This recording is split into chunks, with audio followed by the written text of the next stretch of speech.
Noticias de Caracol Televisión en Bogotá, esto es Noticias Caracol Televisión Central con María Lucía Fernández. Muchachos, ¿me oyen bien? Voy a verificar, hay un micrófono encendido por aquí. Listo. Bueno, ahora sí, buenas noches de nuevo.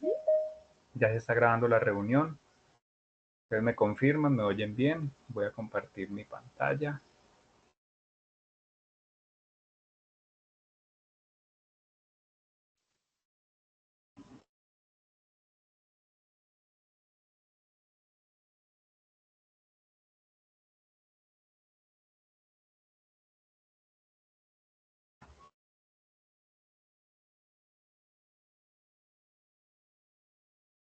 Bueno, ¿alguien me confirma, por favor, si pueden ver mi pantalla? Buenas noches, sí señor, se está mirando. Ok, muchas gracias. Bueno, muchachos. Entonces, vamos a iniciar el encuentro sincrónico de hoy. Ya como les había mencionado por el grupo de WhatsApp, esta semana tienen habilitada desde hoy hasta la próxima semana, hasta el martes de la próxima semana, 3 evidencias. Una de ellas es la que van a trabajar conmigo en la competencia de sistematizar datos masivos. ¿Listo? Entonces aquí les estoy presentando el cronograma de la fase de evaluación, la competencia sistematizar datos masivos, aquí la resalto. Ese es el último resultado de aprendizaje. Ya los demás han sido evaluados. Este es el quinto. Esta competencia tiene 5 resultados de aprendizaje. Y la evidencia que vamos a trabajar durante esta semana es esta que resalto aquí. Se denomina evidencia de conocimiento. Es un taller sobre seguridad de la información y derechos de autor. El código es GA6 2205011114. Código de la competencia AA3 EB01. Las fechas, muchachos, del 29 de enero, eso es hoy, miércoles, hasta el 4 de febrero, eso es el próximo martes, a medianoche. Esta es ya la última actividad de la etapa lectiva, de la etapa lectiva. Espero pues que entreguen las actividades a tiempo y de alta calidad como lo han venido haciendo durante todo este proceso. Aclarando el cronograma, voy a ir entonces a la guía. La guía de aprendizaje de la fase de evaluación, en su página 13, la página 13 del documento, nos muestra la evidencia en cuestión. Taller, seguridad de la información y derechos de autor. ¿En qué consiste esta evidencia? Dice que en esta evidencia cada uno de ustedes, es una evidencia individual, debe elaborar un taller tipo instructivo basado en un caso hipotético donde brinde orientaciones o estrategias que resuelvan problemas de seguridad de la información y derechos de autor en una entidad comercial y financiera. ¿Eso qué quiere decir? Vamos a plantear un caso hipotético. Aquí nos dicen, por ejemplo, en el banco D-Bank, el gerente está preocupado por la alta demanda de información que maneja su entidad.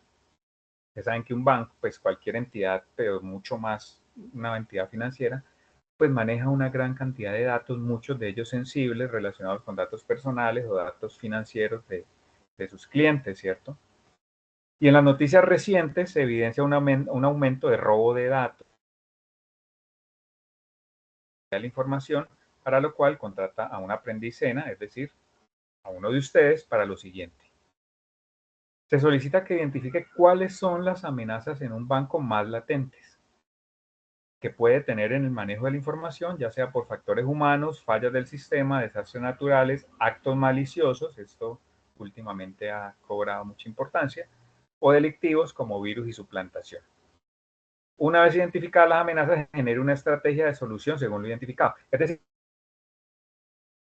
instructivo es como un protocolo, si lo quieren ver, de lo que debe hacer un banco, lo que debería hacer una entidad bancaria para mejorar su seguridad. ¿La seguridad frente a qué? Frente al manejo de los datos que almacena y que recopila la entidad financiera. Para elaborar ese instructivo, pues aquí nos dan dos pasos claros. El primero es investigar. Esa es una investigación que ustedes van a hacer. Ahorita vamos a ver en la página Sajuna que hay material de apoyo donde digamos, podemos extraer información valiosa, pero también podemos hacer consultas en la web para tratar de identificar las principales amenazas, ¿cierto? Evidentemente hay muchos tipos de amenazas.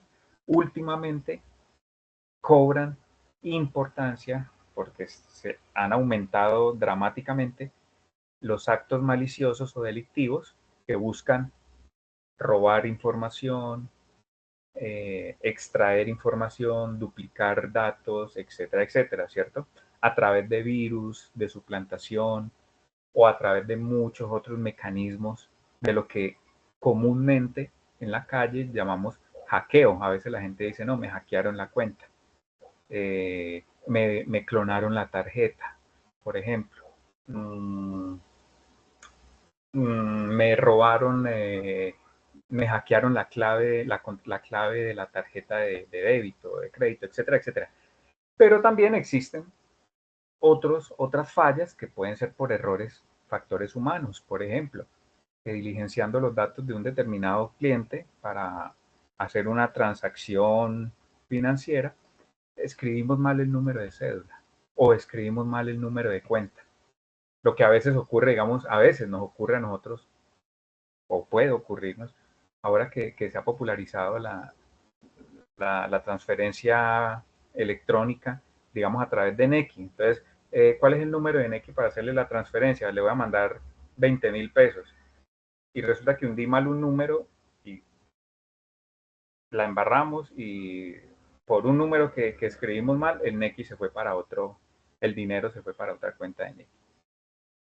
Ocurre, son cosas que ocurren y entonces son errores, factores humanos. Entonces a veces hay fallas del sistema, eso lo hemos identificado todos. Puede ocurrir, por ejemplo, que yo creo el registro de un usuario, de un cliente y por fallas del sistema de pronto no queda guardado o no queda bien guardado.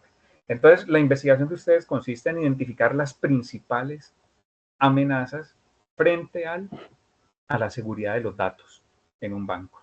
Una vez identificadas esas amenazas, pues generar una estrategia de solución. Es decir, el documento que ustedes van a preparar debe decir, ante este tipo de amenaza, el procedimiento a seguir es el siguiente. Ante este otro tipo de amenazas, el procedimiento es el siguiente y así, identificando las principales amenazas. Para un banco ficticio, ¿no? Para un banco de banco. Listo. Junto a este protocolo de amenazas y estrategias, se va a crear también, se va a adicionar en el mismo documento lo que denominamos la política de tratamiento de datos y confidencialidad. Esto, muchachos, digamos que lo podemos investigar porque lo encontramos fácilmente en cualquier banco. Esto yo les voy a mostrar en mi pantalla. Cuando uno ingresa voy a buscar un banco, voy a buscar,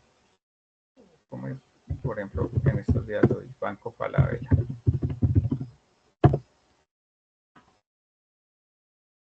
Voy a entrar por aquí. Cuando uno entra a un banco, a cualquier banco, generalmente al final de la página nos dan aquí encuentran, observen. Casi siempre al final de la página de todas las entidades financieras y en general de cualquier empresa, en el pie de página que llamamos, hay un ítem que llama política de tratamiento de datos personales. Ingresamos aquí, esto nos sirve, ¿cierto?, de ayuda para resolver esta evidencia. Es política de tratamiento de datos personales, aviso de privacidad, yo voy leyendo, y esto es un documento grandísimo, es 18 páginas. Obviamente yo no les estoy pidiendo que me hagan, pues, un documento con este nivel de detalle, pero sí que se extraigan los aspectos que ustedes consideren más importantes para la seguridad de los datos. ¿Listo? Bueno, entonces vamos a Sajuna. ¿Dónde encontramos la evidencia? Ustedes ya saben, voy a hacer la demostración con la ficha 85, es igual para las demás. Fase de evaluación. Aquí encontramos en el material de formación, material de apoyo, evaluación y optimización de los datos que integran la información. Esta parte es importante, muchachos, acceder a este recurso educativo, porque aquí al final, observen estos, el ítem 2 y el capítulo 2 y el capítulo 3 están dedicados precisamente a la evidencia que nos convoca esta semana, seguridad de la información y derechos de autor. Esto es importante leerlo porque creo que, de hecho, creo que este capítulo lo alcanzamos a revisar el año anterior, el año pasado. Bueno, hay un video corto, hay unos principios, confidencialidad, integralidad y disponibilidad. Estos son videos cortos de 2 minutos, 3 minutos. Debemos crear la seguridad de la información. Vale la pena verlos para aclarar, digamos, estos conceptos sobre la política de seguridad, estándares, riesgos y mecanismos.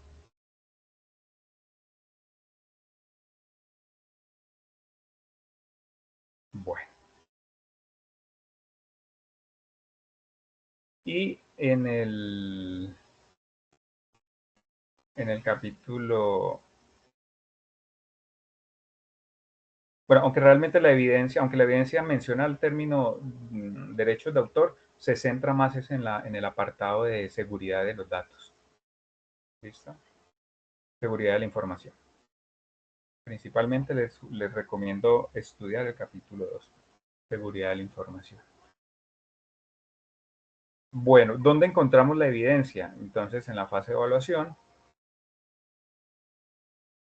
bajamos y aquí encontramos, esa es la última evidencia, estas fueron las que ya hicimos el año pasado. Y aquí tenemos la actividad de aprendizaje, taller de seguridad de la información y derechos de autor. Y es a través de este espacio donde ustedes van a anexar su evidencia. ¿Qué me van a entregar? Un PDF, un documento en PDF. ¿Listo?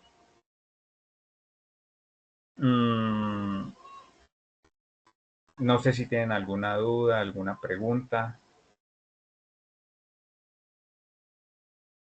Abro los micrófonos, si quedó clara la información, la evidencia. Creo que la guía esa evidencia está, digamos, muy bien delimitada. La guía es muy concreta en lo que pide, ¿cierto? Es un documento PDF que contenga la clasificación de los principales riesgos en cuanto a seguridad de la información, las estrategias a seguir y la política de datos. Si tienen dudas, preguntas sobre la evidencia, adelante, los oigo. Todo claro, instructor, todo claro. Muy bien. Recuerden la fecha, ¿no? Está disponible desde hoy hasta el próximo martes, 4 de febrero a medianoche. Ojalá no esperen hasta el último día para entregar la evidencia. Entre más rápido lo hagan, mejor. Bueno, si no hay más dudas, si no hay preguntas. Profe, buenas noches. Sí, buenas noches. ¿De cuántas páginas más o menos debe ser el trabajo? ¿O no hay límite de extensión? No hay límite, no hay límite. No hay límite porque precisamente, esa es una buena pregunta. ¿Por qué no hay límite? Porque observen que solamente la política de tratamiento de datos personales en un banco, pues, como les digo, yo no les estoy pidiendo que me hagan el documento con este nivel de complejidad, sino que se extraiga lo más importante, pero solamente la política de tratamiento de datos en el caso de Banco Falabella la puede ser 18 páginas. He visto otras entidades que son inclusive de 30, 40 páginas. No, entonces no hay límite para el número de páginas. Me interesa la calidad, ¿no? Siempre les he dicho eso, más la calidad del contenido que la cantidad del contenido. Yo le calculo que entre 3, 4, 5, 6 páginas está bien. ¿Alguien más?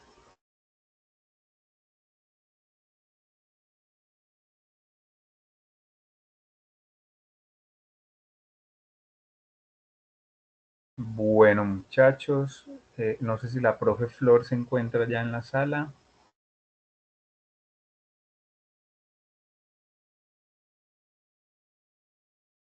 La instructora Flor nos escribió por el WhatsApp, pero creo que no la veo en la sala.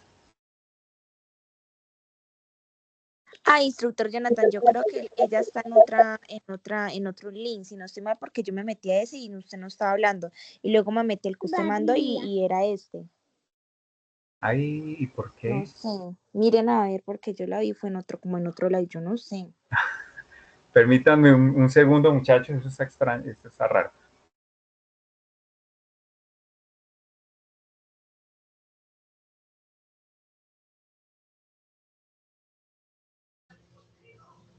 Buenas noches, lo que pasa es que la profe Flor envió otro link para ingresar. Muchachos, espérenme aquí, no se vayan a salir, ya estoy hablando con la profe Flor para que ingrese ella a esta sala, bueno.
Muchachos, ya viene la profe. Un minutico, por favor.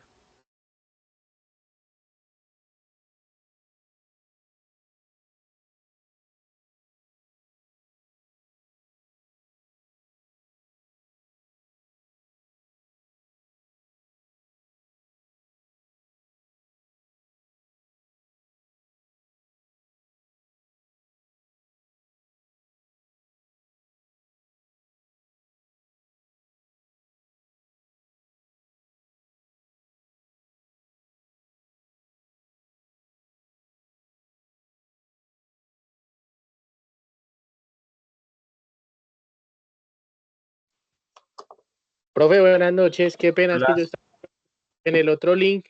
Entonces quisiera saber en cuál link ingreso, en este o en el otro. Sí, muchachos, es aquí. ¿Cómo Ya, están? ya, Qué pena, Ivo.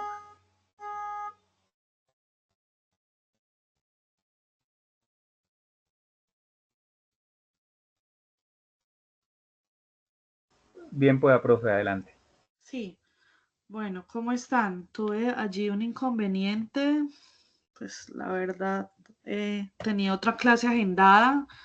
Yo generalmente veo es que esté como agendada en Teams y me conecté pues a un enlace que había allí de sesión del 29 de enero justo a esta misma hora y les envié el enlace ahí porque no vi nadie. Entonces fue como el inconveniente que se presentó y de hecho las 21 personas que se conectaron allí ya vieron como la clase y no es necesario que se conecten de nuevo a esta. Entonces voy a proceder con... ya se está grabando, entonces voy a compartir pantalla.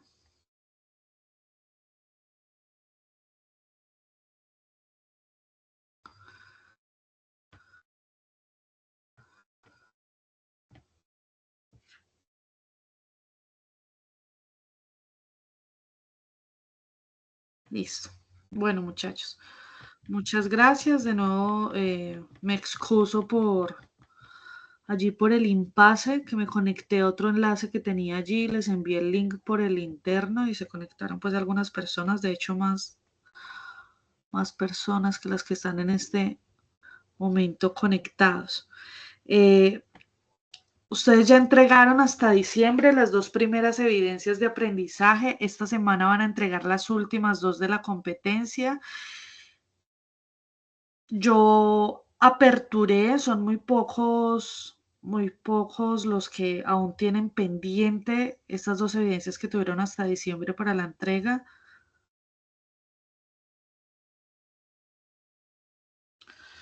Y pues como también en busca de que los que no han entregado se pongan al día y no tengan inconvenientes ahorita que salen a etapa productiva. La fecha que se establece para la entrega de estas 2 evidencias que voy a explicar es el 4 de febrero. Les pido por favor que traten de cumplir estas fechas. Si se presentan inconvenientes, les pido también que se comuniquen directamente conmigo para tener claridad en los casos y llegado, pues si se presenta la situación con el instructor de etapa práctica, que también creo que ingresará el 6 de febrero, pues que tengamos identificados quién tiene algunas situaciones personales que ameriten pues como una consideración especial para tener en cuenta allí. Entonces, bueno, muchachos, entonces yendo concretamente a la evidencia 3, taller de mecanismos e instituciones para la defensa de los derechos en el trabajo. Esa evidencia está compuesta de 2 partes. Uno, tiene que hacer un mapa conceptual y otro tiene que hacer un estudio de caso. En ese mapa conceptual, ustedes van a identificar las instituciones, los mecanismos y los instrumentos para defender los derechos en el trabajo. Entonces, ustedes van a identificar primero cuáles son esos mecanismos, ¿sí? Esos mecanismos como cuáles, como las quejas, los derechos de petición. Yo traté de ponerles allí acción de tutela, acción popular y de grupo. Ustedes pueden plantear incluso otros mecanismos de defensa de derechos laborales que puedan ser utilizados. Aquí las instituciones, identificar en ese mismo mapa conceptual, en otra ramificación, cuáles son esas instituciones de carácter nacional e internacional que tienen competencia de defender los derechos en el trabajo, ¿sí? Entonces, en el caso nacional, por ejemplo, la Personería del Pueblo, puntualmente el Ministerio del Trabajo, que es como el ente rector eh, de estas cuestiones.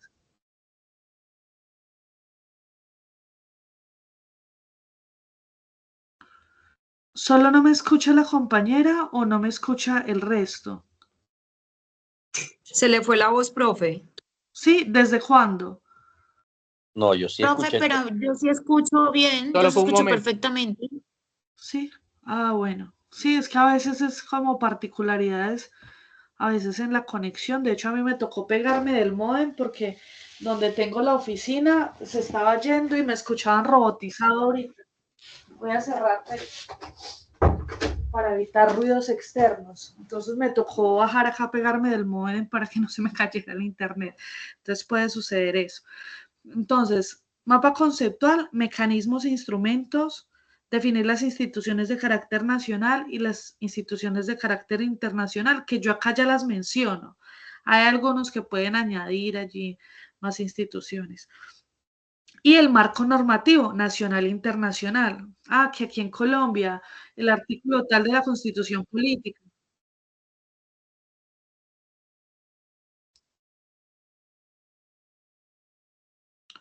Pero me acabo de consultar y me dicen que no, que es una situación particular suya.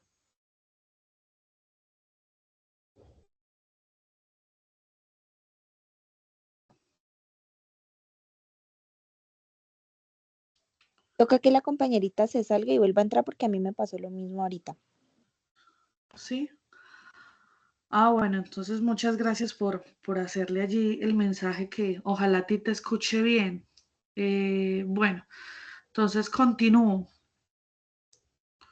Y luego de hacer en ese mapa conceptual van a plantear un caso práctico, ya sea de una experiencia propia o buscar una noticia nacional o internacional de un caso de vulneración de derechos en el trabajo. ¿Qué deben de identificar allí? ¿Cuáles derechos fueron vulnerados? ¿Cuáles son los mecanismos o los instrumentos apropiados para la defensa de ese derecho que ustedes consideraron vulnerado o derechos de acuerdo a la situación que planteen? Redactar un documento breve de acuerdo a ese mecanismo que ustedes eligieron, ¿cierto? Entonces dijeron, no, una queja, ¿sí? Un derecho de petición, una acción de tutela, entonces redactan esa solicitud, ese documento de acuerdo a ese caso que plantean y realizan una conclusión o una reflexión final frente a lo que aprendieron, frente a lo que les queda por realizar ese esquema, por realizar la investigación del caso que realizan allí, llevarlo como a la práctica en ese ejercicio de introspección y de reflexión que permite analizar ese contexto de vulneración de derechos en el trabajo puntual y qué haría yo, ¿cierto? ¿A qué institución acudiría? ¿Cuál sería el ejercicio que realizaría al momento de redactar un documento para defender ese derecho? Ese es el tercer taller. Recuerden que aquí se encuentra, este es el material de apoyo y se van a apoyar para este tercer taller en el punto que dice mecanismos de materialización de los derechos fundamentales. Recuerden que yo no los restrinjo de las consultas externas desde que estén debidamente citadas, ¿sí? Para que lo tengan presente o lo recuerden, que es lo que siempre les he dicho. ¿Qué voy a tener en cuenta para la calificación? Que haya claridad y coherencia en ese mapa, ¿sí? Que sean precisos en la inclusión de los mecanismos, los instrumentos y el marco normativo relevante a la defensa de los derechos en el trabajo. La capacidad que ustedes tienen para aplicar lo que hicieron en ese mapa en un caso concreto, ¿sí? Realizando el documento y la profundidad y relevancia de esa reflexión personal que ustedes realizan frente a la realización del taller. Entonces es en un documento PDF, máximo 5 páginas, los suben entonces en el espacio dispuesto para esto, que es la actividad 3.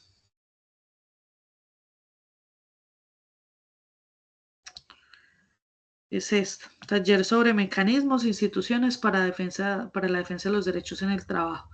Ven que está la guía 6, el código de la competencia y el número de la actividad de aprendizaje es esta, la 3, A3, evidencia 1. Bueno, continuamos con la siguiente actividad. Bueno, abramos el espacio de preguntas puntualmente para esta. ¿Qué dudas tienen?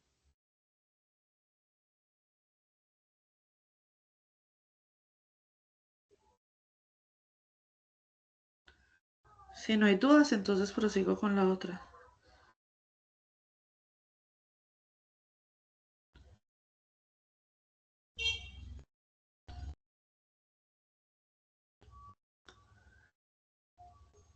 Listo. Bueno, muchachos, entonces la última actividad es un texto argumentativo. Ustedes van a tener que hacer un texto, una reflexión frente a estas preguntas orientadoras, ¿sí? ¿Cuáles son las características de un Estado social de derecho y cómo se aplica en el contexto colombiano?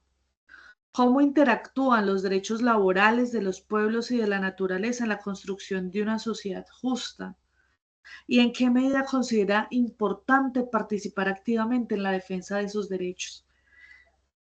No es que me respondan cada pregunta, sino que construyan.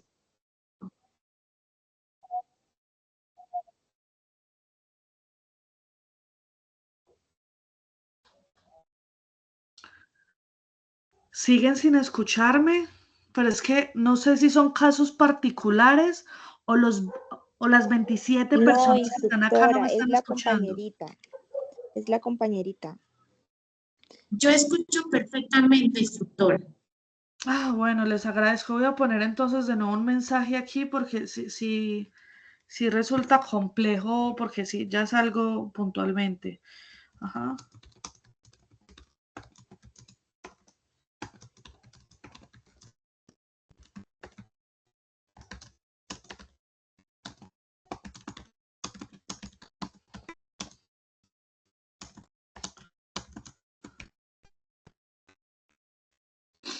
Listo. Yo lo que toca con los compañeritos es que hagan mañana la grabación. Listo. Bueno, muchachos. Entonces, este es el texto argumentativo. Realizan un texto y estas son las preguntas orientadoras. No es que me respondan cada una, sino que en esa reflexión hagan que se integre todas estas cuestiones, ¿sí? ¿Cuáles son las características del Estado social de derecho? Que cuando vayan a hacer esa aplicabilidad del Estado social de derecho, utilicen esos elementos de los derechos laborales, los derechos de los pueblos y de la naturaleza en la construcción de ese documento y por qué es importante participar, defender esos derechos. Eso lo pueden hacer, digamos que en un texto integrado sin limitarse a responder únicamente las preguntas. Y este segundo punto es muy parecido al anterior. ¿Qué los diferencia? Que el anterior es un caso individual de vulneración de derechos laborales. Acá lo que se propende es que ustedes tengan una mirada colectiva. Entonces, que planteen un caso hipotético real de vulneración de derechos colectivos del trabajo o de los pueblos y de la naturaleza, porque cuando hablamos de la afectación a la naturaleza no hablamos de una afectación particular, sino colectiva. Entonces, ustedes pueden plantear un caso ya sea de vulneración de derechos colectivos en el trabajo, como por ejemplo el derecho a la asociación y sindicalización, ¿sí? O en el caso de los pueblos y de la naturaleza, ¿no? La contaminación de un río que abastece a una comunidad puntual.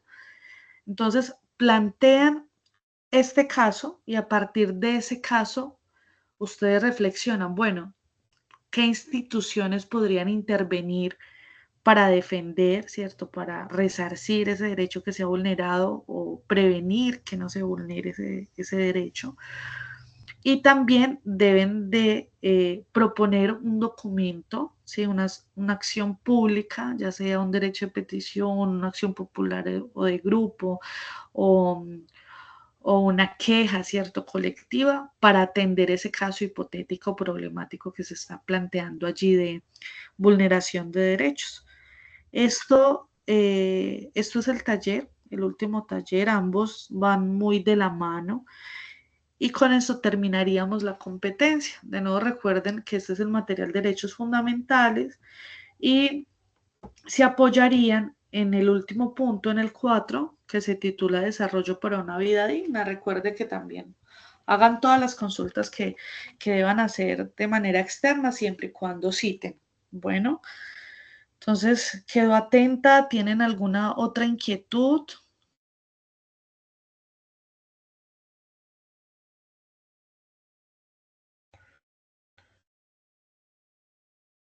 No, profe, muchas gracias. Sí, a ustedes con mucho gusto y perdonan ahí. Resulté dando una clase doble y ustedes resultando esperándome 20 minutos. La verdad, mil disculpas y quedo atenta a cualquier inquietud que tengan porque Jonathan todavía no se incorpora, él se incorpora a partir del 6 de febrero, al igual que los instructores de seguimiento de etapa práctica y demás. Entonces, somos muy pocos los que estamos activos, entre esos yo, y voy a estar pendiente al WhatsApp de cualquier inquietud que tengan frente a la competencia o si los puedo orientar en alguna inquietud que tengan distinta, pues haré lo propio. Entonces, quedo atenta y muchas gracias, que estén muy bien.